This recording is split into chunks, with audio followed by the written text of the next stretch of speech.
Hello everyone, welcome to our practice. My name is Francine and I'm very excited to guide you through the Psoas practice, P-S-O-A-S. The Psoas muscle begins in the thoracic spine at the base, wraps around the front of the hips and attaches to the top of the thigh bone, which means that it's a muscle that is at the front and the back of the body, but it's also one that's part of the upper and the lower body. We are going to begin on our backs, coming to constructive rest. This is the position that gives the psoas a chance to rest. And so the feet are wide onto the mat. I have them to the outer edges, knees falling inward. And we're just going to come to our breath.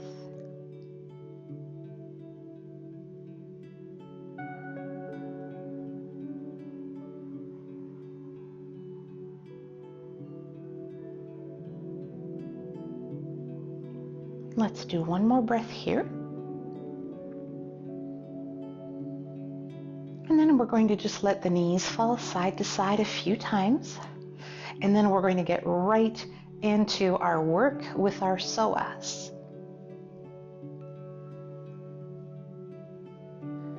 Last time, toe heeling the feet in line with the hip bones. And it's going to sound funny, but we're going to march right here. First, only with the right foot, slowly up, probably already feeling the psoas, and then slowly down. Slow is better. And then up again.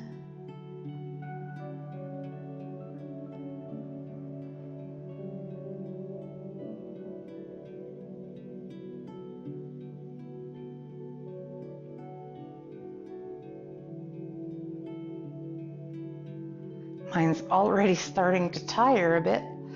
Let's do two more, and then one more. And then the right foot goes to the mat. Then we start with the left. So a bit of a one-legged march, but slow.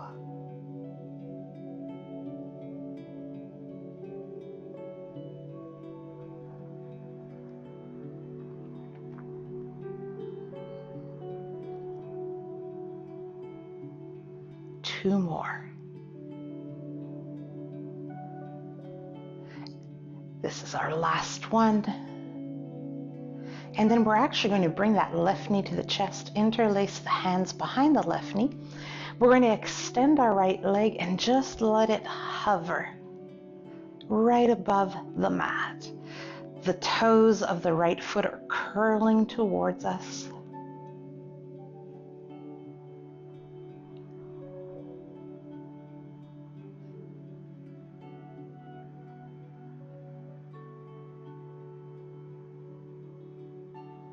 And then we'll switch the right knee to chest, left ankle flexed, left toes curling towards us. That foot's just hovering above.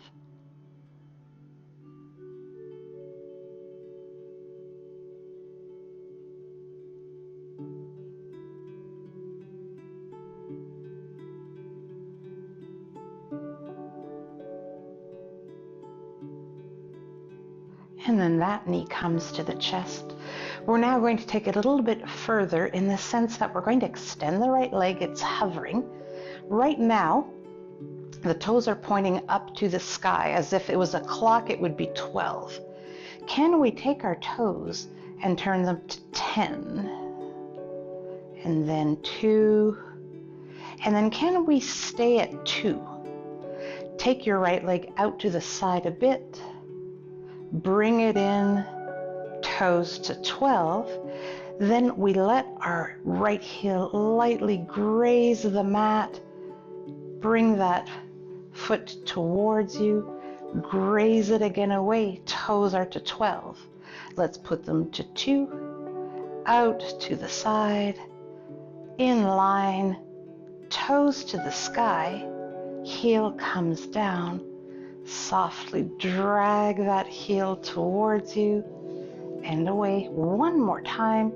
toes are at 12. We put them at 2, leg out to the side, leg in, toes at 12, and then the heel lightly grazes the mat. Bring the leg towards you and away. And then bringing that right knee to the chest, hands behind. We're going to extend the left leg. We're going to take our toes for a moment to 2, center, and then 10. Slide the leg out. In, toes to 12. Turn the toes to 10. Slide the leg out. In, toes to 12. Last time.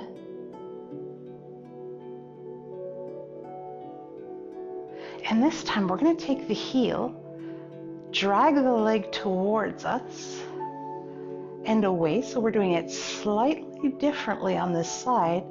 I'm looking forward to hear if you felt more effects when we put the slide in between or when we did the 3 in a row after.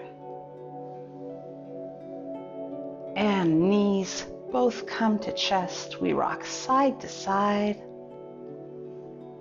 Arms out to the sides like a T, knees over the hip bones, and we're going to do belly twists. So we inhale, on the exhale, let those knees start to fall to one side, and then we come to center and other side.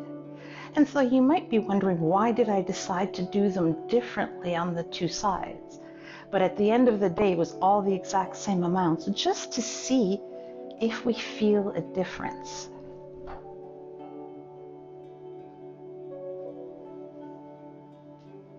How about one more?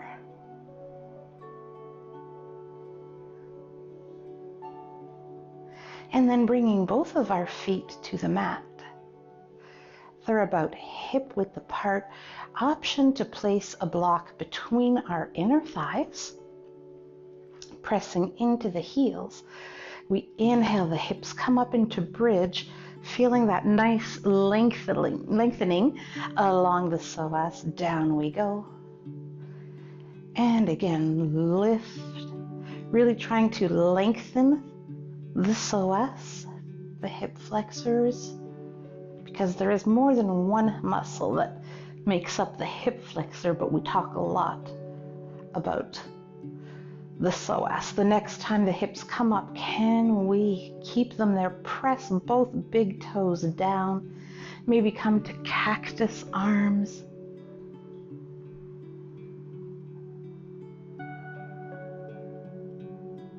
Strengthening our glutes, lengthening our hip flexors. Down we go. Knees come to the chest. We're going to rock up and down. And then we're going to be grabbing a block, and we're going to return to our back and do a really nice hip opener. And so we start with the supported bridge. We lift the hips.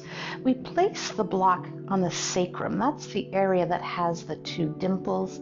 Then we're just going to slowly straighten the one leg.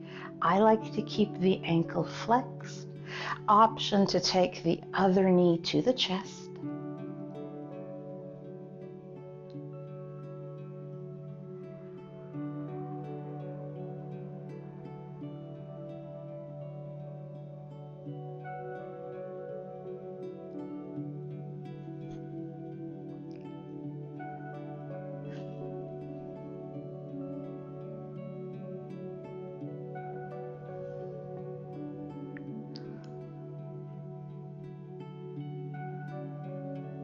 And then let's switch which leg is extended.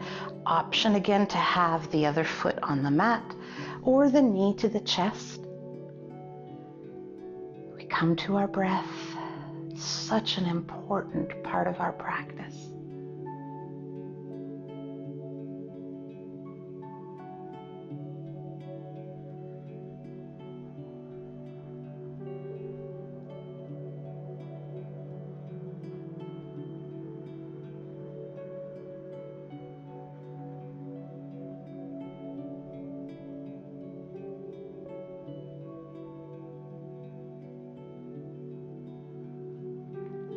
We're going to release that knee if we have it to the chest.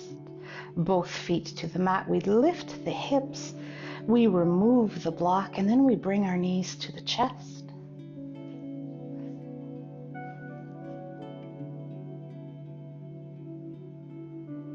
And since we did quite a bit of work, let's return to that constructive rest, allowing the psoas to get a little bit of a break.